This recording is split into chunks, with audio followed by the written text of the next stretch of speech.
જેમ જેમ ઉનાળાનો આંકડો તાપ વધી રહ્યો છે તેમ તેમ સુરત શહેરમાં ઝાડા ઉલટીના કેસો વધી રહ્યા છે, જેમાં 24 કલાકમાં બાળક સહિત 2ના ઝાડા ઉલટીમાં કરુણ મોત થવા પામ્યા છે, જેને કારણે લોકોને તકેદારી રાખવા સૂચના પણ આપવામાં આવી છે।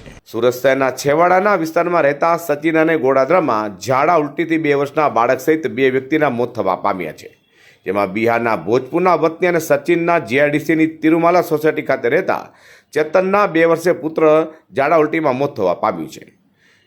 ચેતનના પુત્રનું નામ છે વિષ્ણુને અચાનક ઝાડા ઉલટી થવા માંડ્યા હતા, જેને ઉનપાટિયા ખાતેના ખાનગી ક્લિનિકમાં વિષ્ણુને સારવાર માટે લઈ જવામાં આવ્યો હતો, જ્યાં વિષ્ણુની વધુ તબિયત બગડતા તેનું મોત થવા પામ્યું છે।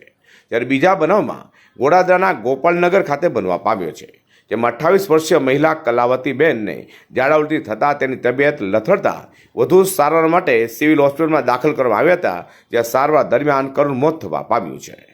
અસર સેઠા સાથે પ્રકાશવાળા।